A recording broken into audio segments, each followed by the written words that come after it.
'allamtana innaka antal alimul hakim wa tub 'alaina innaka antat tawwabur rahim. La haula wala quwata illa billahil aliyyil azim. Rabbi shrah li sadri wa yassir li amri wahlul 'uqdatam min lisani yafqahu qawli. Amma ba'dah. Ma'asyiral hadirin wal hadirat rahimakumullah. Pertama-tama yang sama-sama kita muliakan dan yang kita ta'zimi, yang senantiasa kita harap-harap doa beliau, mudah-mudahan beliau senantiasa dipanjangkan umurnya oleh Allah Subhanahu wa ta'ala. Mudah-mudahan Allah mudahkan, Allah lapangkan segala urusan beliau di dunia ini. Mudah-mudahan Allah berikan beliau kesehatan dan kekuatan di dalam mengemban amanah yang sangat luar biasa ini. Mudah-mudahan Allah berikan beliau rezeki yang luas. Allah berikan beliau kekuatan sehingga bisa menjaga, menjalankan amanah, menjaga pondok pesantren Nurul Huda yang kita cintai ini. Mudah-mudahan semua yang ada di sini menjadi pencinta, menjadi pendukung, menjadi orang-orang yang turut membangun keberlangsungan pondok pesantren ini. Mudah-mudahan Allah berikan kita rezeki yang luas sehingga bisa kita sisihkan sebahagian untuk membangun pondok yang tercinta ini. Amin Allahumma amin. Kemudian yang saya hormati para aparatur pemerintahan desa, baik itu setingkat Bapak Kepala Desa, wakilnya, sekdes dan lain sebagainya yang mungkin tidak bisa saya sebutkan satu persatu, tapi sedikit pun tidak mengurangi rasa hormat saya. Kemudian yang tidak lupa saya hormati para romo kiai mungkin yang hadir di sini, para ustadz dan ustadz. Alhamdulillah wa syukrulillah ala ni'amillah. Segala puji syukur kehadirat Allah Subhanahu wa ta'ala atas segala limpahan taufik, nikmat dan hidayahnya kepada kita semua, yang mana alhamdulillah wa syukrulillah kita semua sama-sama bisa berkumpul di tempat ini dalam rangka tidak lain dan tidak bukan memperingati maulid baginda Nabi Muhammad sallallahu alaihi wasallam. Mudah-mudahan sepanjang langkah kita menuju tempat ini, sebanyak itu juga Allah Subhanahu wa ta'ala mengampuni dosa-dosa kita. Sebanyak langkah dari rumah ke tempat ini, maka sebanyak itu juga Allah membukakan pintu-pintu kebaikan untuk kita.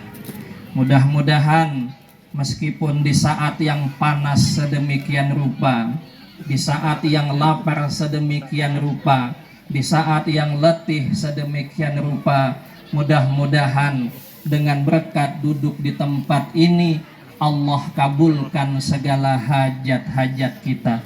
Allah ijabah segala doa-doa kita.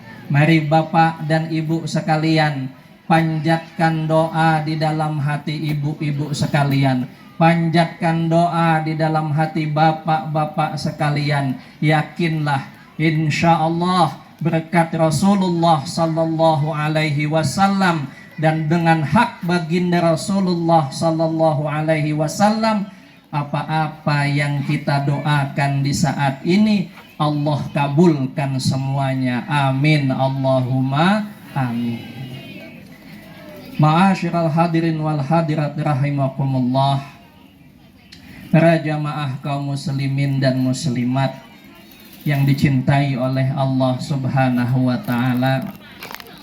Dalam kesempatan yang singkat ini mungkin saya tidak bakalan panjang lebar. Izinkan saya paling lama 15 menit. Jadi tolong dilihat jamnya masing-masing.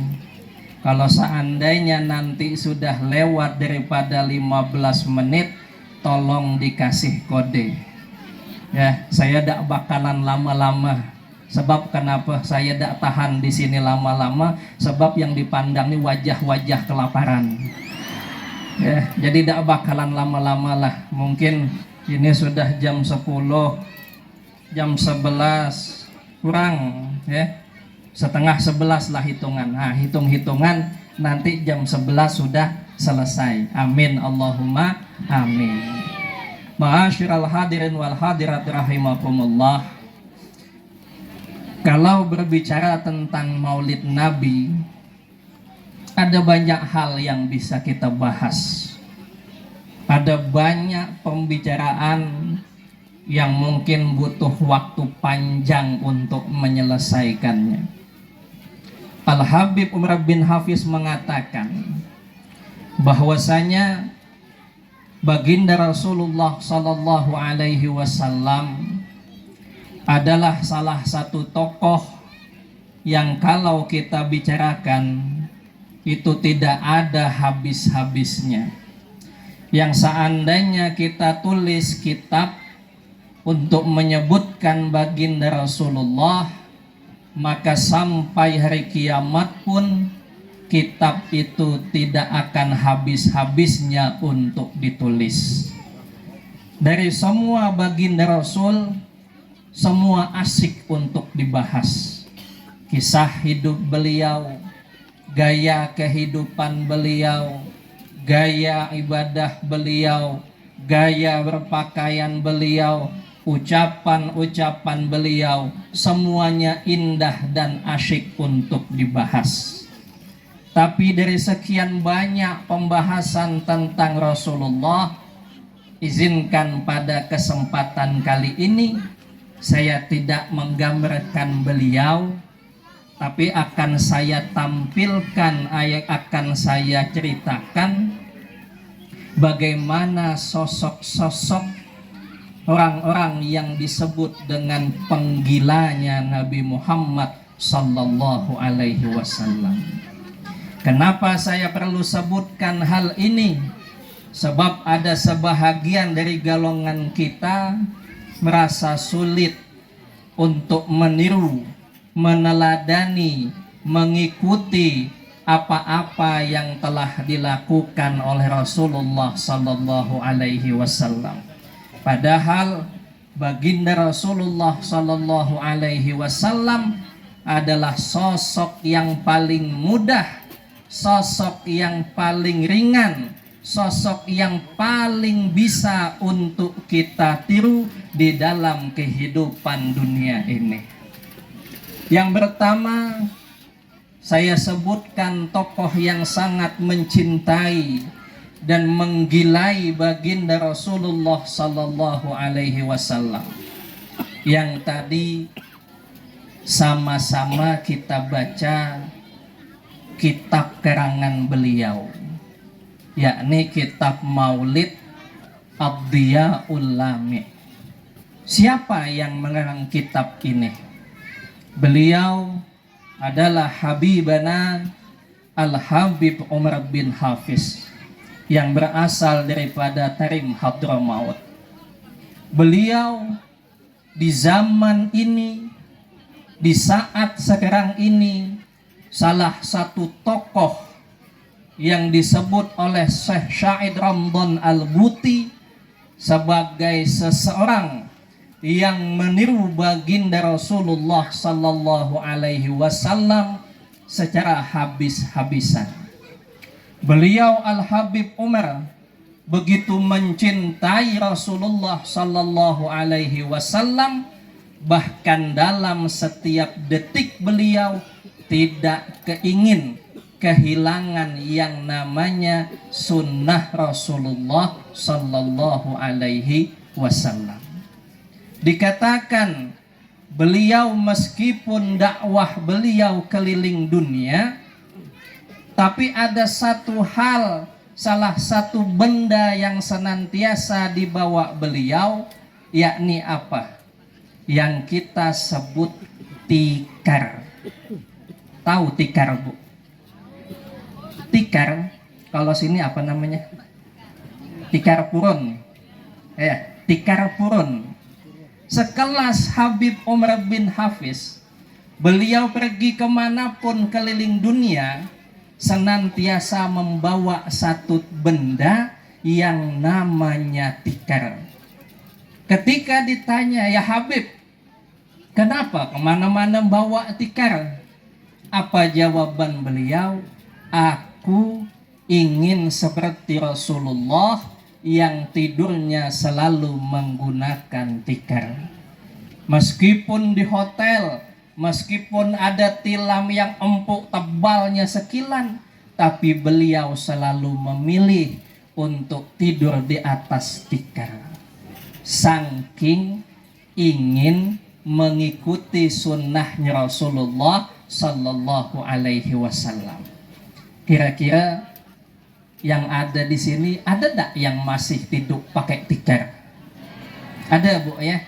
Kalau ibu masih tidur pakai tikar, maka niatkan, mudah-mudahan ibu bisa mengikuti sunnahnya Rasulullah Sallallahu Alaihi Wasallam, dan mudah-mudahan dikasih Allah sebuah hadiah yang indah, yakni bermimpi bertemu dengan Rasulullah Sallallahu Alaihi Wasallam.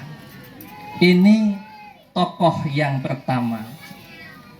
Yang kedua, tokoh kedua yang saya sebutkan adalah Asy-Syaikh Al-Imam Asy-Sya'rani. Mungkin sebahagian dari kita mungkin belum pernah mendengar nama beliau. Asy-Syaikh Al-Imam Asy-Sya'rani itu mengarang banyak kitab. Dalam salah satu kitabnya yang bernama At-Tabaqatul Kubra, beliau menjelaskan bagaimana sosok gurunya yang luar biasa di dalam mencintai Rasulullah Sallallahu Alaihi Wasallam. Di dalam kitab itu Asy-Syaikh Abdul Wahab Asy-Sya'rani menyebutkan ada salah satu ulama yang bernama Al-Imam Abul Hasan Asy-Syadzili, yang merupakan tokoh pendiri Thariqah Syadziliyah. Al-Imam Abul Hasan Asy-Syadzili itu pada satu majelisnya, ketika memimpin satu majelis, selalu memuji-muji baginda Rasulullah Sallallahu Alaihi Wasallam. Bahkan di dalam satu majelis itu, Al-Imam Abul Hasan Asy-Syadzili cuman menyebutkan satu syair yang pendek, tapi hasilnya luar biasa. Apa yang dibaca beliau? Beliau membaca satu kalimat yang indah, yang bunyinya mungkin sebahagian kita pernah dengar kalimat ini. Muhammadun basyarun la kal basyar, bal huwa yaqutun bainal hajar.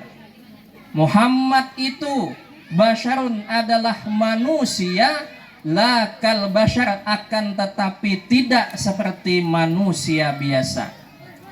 Bal huwa, bahkan baginda Rasulullah Sallallahu Alaihi Wasallam, yaqut, bagaikan laksana batu yakut yang ada di antara bebatuan yang lain. Ini kalau beristilah membicarakan batu yakut, nih yang paham bapak-bapak. Kalau ibu-ibu saya yakin tidak paham tuh batu yakut. Kalau bapak-bapak di sini insya Allah tahu tuh bagaimana yang namanya batu yakut. Batu yakut itu kecil, Bahkan nilainya kadang-kadang tidak masuk akal dibandingkan batu yang lain. Kelihatannya kayak biasa saja batu yakut, tapi kalau dalam pandangan orang-orang yang paham, batu yakut itu adalah batu yang luar biasa dibandingkan batu-batu yang lain. Beliau Al-Imam Abul Hasan Asyadzili membaca syair ini di dalam majelis beliau. Kemudian pada malamnya beliau didatangi oleh baginda Rasulullah sallallahu alaihi wasallam. Apa kata baginda Rasul? Ya Syadzili, wahai Imam Asyadzili, sesungguhnya Allah telah mengampuni dosa-dosamu dan mengampuni orang-orang yang membaca syair tadi bersama denganmu. Bayangkan, membaca sebuah kalimat yang pendek, yang singkat, tapi memuji baginda Rasul, mendatangkan hal yang luar biasa. Satu, segala dosa diampuni oleh Allah Subhanahu wa ta'ala. Yang kedua, didatangi oleh baginda Rasulullah sallallahu alaihi wasallam. Syair ini saya ijazahkan untuk semua jamaah. Silahkan dibaca, silahkan diamalkan. Mudah-mudahan ibu hafal yang saya baca tadi. Kira-kira hafal Pak ya? Hafal? Perlu diulang? Ada yang nyatat dak? Tidak ada. Saya ulangi sekali lagi. Kalimatnya pendek. Muhammadun basyarun la kal basyar, bal huwa yakutun bainal hajar. Ingat? Nanti kalau tidak ada ingat, minta sama ustadz yang di sini. Yang ustadz di sini insya Allah hafal, tahu tulisannya. Nanti dibaca amalan itu, boleh di setiap majelis, boleh dibaca ramai-ramai, boleh nanti dibaca sebelum tidur, sebab ini adalah satu amalan yang mudah-mudahan kalau kita istiqomah ngerjakannya bisa bertemu dengan Rasulullah sallallahu alaihi wasallam. Bu, pengen enggak ketemu Rasulullah? Pengen Bu ya? Kalau seandainya pengen, Allah kabulkan. Mudah-mudahan Allah kabulkan. Kira-kira kalau kita ketemu dengan baginda Rasulullah sallallahu alaihi wasallam, apa yang kita ucapkan? Kira-kira apa yang kita omongkan? Dulu sewaktu pengajian, pernah guru kami mengatakan satu kalimat. Apa kata beliau? Nang nih bahasa Banjar. Sebab kami dulu mondoknya di Kalimantan. Jadi kata beliau, nang itu kayak nak, anak, tapi panggilan sayang. Jadi panggilannya anang atau nang. Nang, kata beliau, mondok berapa lama sudah? Kami jawab, alhamdulillah sudah beberapa tahun. Umur sudah berapa nang? Umur sekitar 20 tahunan lebih. Jadi kata beliau, ingatakan nang lah kahina kalau sampai umur 40 tahun kada suah bermimpi Rasulullah, kasihan ikam, kasihan, sayang. Kalau seandainya umur 40 tahun kok belum pernah mimpi ketemu Rasulullah, itu kasihan nian Jasidin, sayang. Sudah dihabiskan gasan apa umur yang sedemikian lawas, yang sedemikian lama, kalau umur 40 tahun kok belum mimpi ketemu Rasulullah. Kata beliau, yang menyebabkan kita ini belum sampai atau sampai sudah umur 40 tahun tapi kok tidak mimpi ketemu Rasulullah, itu alasan terbesar kata beliau adalah kita senang meninggalkan kesunahan. Orang bisa dikatakan cinta dengan Rasulullah, itu tolak ukurnya adalah kesunahan. Semakin banyak kesunahan yang dilakukan, semakin banyak kesunahan yang sering kita kerjakan, maka itu akan menambah rasa cinta kepada Rasulullah Shallallahu Alaihi Wasallam. Timbul satu pertanyaan, apa gunanya mencintai Rasulullah? Apa yang kita dapat dari mencintai Rasulullah? Bapak mencintai istri, hasilnya Bapak dapat anak. Pak ya, dapat anak itu hasil mencintai bini. Malam ada kedinginan, baju ada yang nyucikan, makan ada yang masakkan, komplit kehidupan kita. Ibu mencintai bapak, apa yang ibu dapatkan? Hah?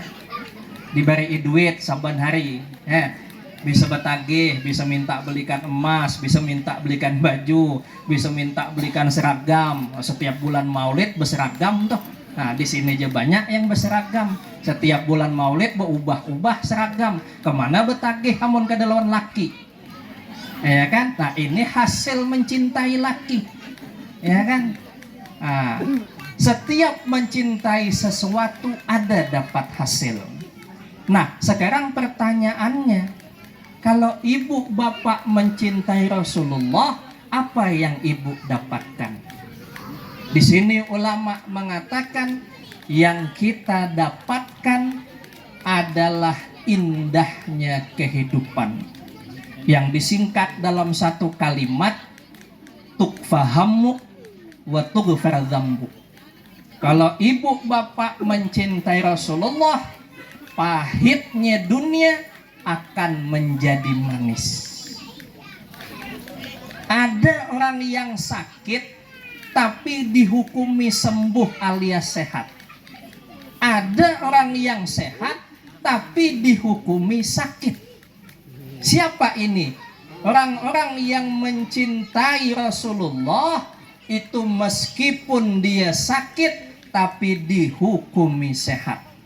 Sedangkan orang yang tidak punya cinta kepada Rasulullah, meskipun dia sehat, itu dihukumi sakit. Kita ini lagi sakit-sakitnya nih Pak Ay, Bu. Mana bubuhan mendara? Ada nih. Kayak apa kisah pinang, Bro? Pinang sekilo 100.000 leh. Ya kayak apa kisah pinang? Kelapa, apa kabar? Beras berapa sekarang, Bu? 20 kilo sekarang tuh berapa harganya? 300-an. Mahal. Semua ini sekarang mata pencarian sakit. Kalau tidak ada percaya, tanyalah dengan kawan sebelah. Macam mana pencarian sekarang? Semuanya sakit. Pendapatan sakit, pendapatan sedikit, hidup payah, utang bertumpuk, badan garing, anak berulah masalah, komplit kehidupan, sakit sunyaan. Dah ada nang nyaman, mitihi bini orang sakit mata. Allah, sakit sunyaan nih. Dah ada nang ada sakitnya, semuaan sakit. Mitihi anak orang sakit, napa telanjur kawin berdahulu. Andak nambah nangis, pada ditambah sakit hati, sakit sunyaan. Tak ada yang nyamannya wah ini nih. Cuman sesakit apapun kehidupan saat ini, kalau ibu punya rasa cinta dengan Rasulullah, maka sesakit apapun semuanya akan indah, semuanya terasa ringan. Makanya cinta itu Bu perlu dilatih, perlu ditanam. Ada istilah orang Jawa mengatakan apa? Witing tresno jalaran soko kulino. Ya, cinta tuh, nih kalau bahas orang Banjar, cinta tuh biak pun bepaksaan kahina nyaman. Nah tuh cinta tuh. Awalnya bepaksaan, ya, melihat calon laki ini, ada cocok lalu. Ada, kenapa Allah beri laki nang model kayak ini nih? Nah, itu perasaan ibu-ibu ketika melihat calon laki. Tapi jangan salah, nang bapak gen sama keluhannya. Ya Allah, napa muhabini nang kayak ini nih? Dah adakah nang lain? Ya Allah, pasrah aja dah, ikhlas dah dikasih model kayak ini nih. Ya Allah, mudah-mudahan ujungannya nyaman. Nah, di nyaman itu pang nang ada, walaupun terpaksa, tapi insya Allah ujung-ujungnya nyaman. Berapa banyak di sini nang kawin terpaksa, tapi nyatanya hasilnya banyak kayak bisi anak. Nah, ada ketangkisan, bilang setengah lusen bisi anak. Nah, hasil kecintaan tadi bang, cinta yang meskipun terpaksa. Cinta tuh butuh latihan. Kita pun sama. Ibu mencintai laki nyaman, laki kelihatan. Kawa dijapai, kawa disentuh. Kita mencintai Rasulullah nang kada terlihat kayak apa caranya. Maka jalan satu-satunya kata ulama mencintai Rasulullah adalah dengan menjalankan kesunahan. Jalankan kesunahan yang ada nih. Ada banyak kesunahan yang diajarkan oleh Rasulullah Sallallahu Alaihi Wasallam. Tapi dari sekian banyak kesunahan yang perlu saya sebutkan di sini adalah satu kesunahan yang kayaknya mulai banyak dak dengamalkan. Kalau kesunahan yang lain insya Allah kita banyak tahu. Contoh, berminyak wangi. Kesunahan, saya yakin di sini semuanya berminyak wangi. Apalagi ibu-ibu. Kalau ibu-ibu jangan ditakuni, sekali berminyak wangi sebotolan habis. Itu setengah kilo tak cium dah baunya. Nah, ini ibu-ibu kalau berminyak wangi. Kemudian yang lain apa? Bertasbih. Adalah sini nang baca tasbih. Membawa tasbih adalah insya Allah banyak. Kemudian yang berikutnya siwak. Siwak. Tahu tak siwak? Apa siwak?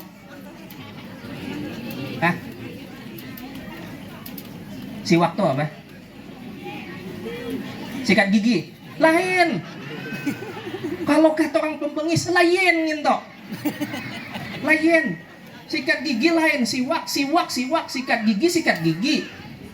Silahkan. Nang ada bawa siwak di kantongnya, silahkan tunjukkan. Saya kasih hadiah. Ada Pak?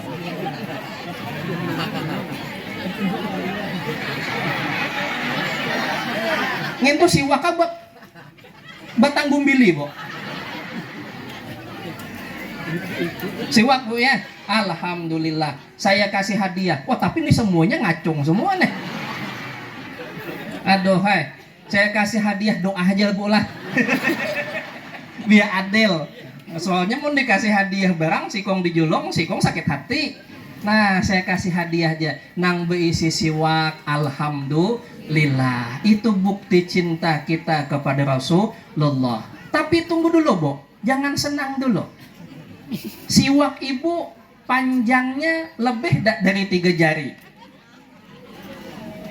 Kalau siwak kurang dari 3 jari, jangan dipakai.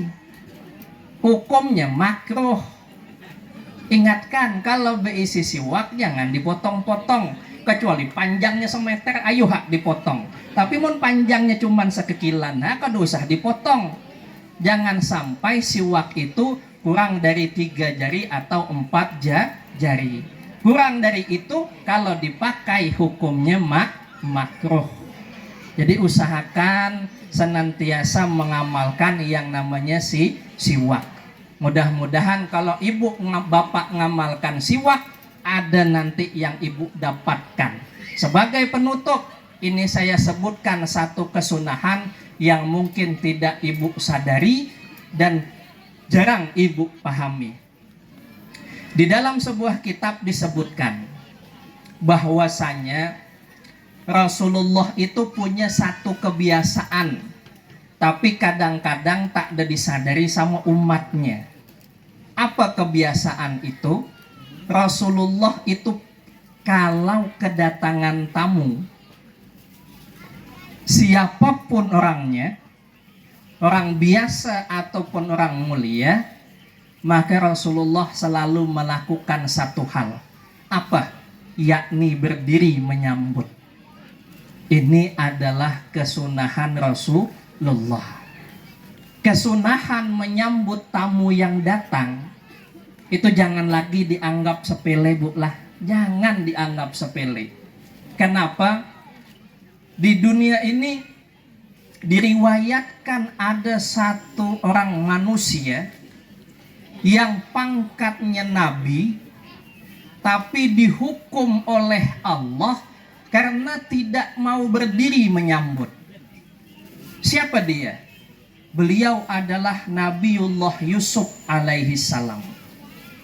Nabiullah Yusuf alaihi salam, di dalam satu riwayat disebutkan ketika abahnya datang sampai di pintu, Nabiullah Yusuf tak ada tegak menyambut, tak ada berdiri nyambut abah yang datang nih.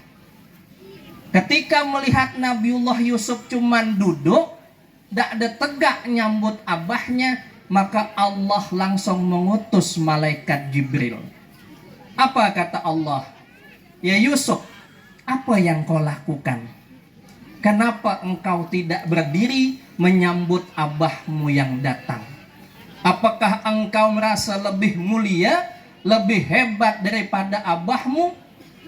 Sebagai bentuk hukuman atas tidak berdirinya engkau kepada ayahmu, maka tidak ada satupun keturunanmu yang kujadikan sebagai seorang nabi.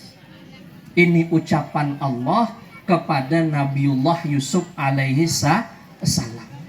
Sejarah membuktikan tidak ada satupun anak keturunan daripada Nabiullah Yusuf alaihi salam yang dijadikan seorang nabi. Maka dalam hal kesunahan yang sepele ini, bapak, ibu, kalau pengen punya anak yang soleh solehah, salah satu amalan mudahnya adalah selalu berdiri ketika menyambut tamu yang datang. Jangan duduk, tegak. Makanya kita kalau sudah mahalul qiyam, itu kenapa disuruh tegak? Bapak ibu tegak tadi bukan nyambut saya datang, bukan. Tapi bapak ibu tegak ketika mahalul qiyam, itu menyambut datangnya Rasulullah sallallahu alaihi wasallam. Makanya kalau tegak ketika mahalul qiyam, hati-hati. Jangan sekehendak, jangan gaya sekehendak. Kenapa? Sebab yang datang adalah baginda Rasulullah sallallahu alaihi wasallam. Ketika mahalul qiyam, banyak-banyak baca doa. Ketika mahalul qiyam, banyak-banyak minta sama Allah. Ketika mahalul qiyam, banyak-banyak menyebut dan memuji baginda Rasulullah sallallahu alaihi wasallam. Mudah-mudahan dengan berkah perayaan Maulid ini, dengan berkah haknya baginda Rasulullah sallallahu alaihi wasallam, mudah-mudahan kita semua dijadikan pecinta Rasulullah sallallahu alaihi wasallam. Mudah-mudahan kedepannya kita menjadi umat yang lebih baik lagi, yang bisa menyenangkan hati baginda Rasulullah sallallahu alaihi wasallam dengan melakukan segala kesunahan-kesunahan dari hal yang sepele sampai yang besar. Kiranya hanya ini yang bisa saya sampaikan. Kurang lebihnya saya mohon maaf yang sebesar-besarnya. Wallahul muwaffiq ila aqwamit thoriq. Wassalamualaikum warahmatullahi wabarakatuh.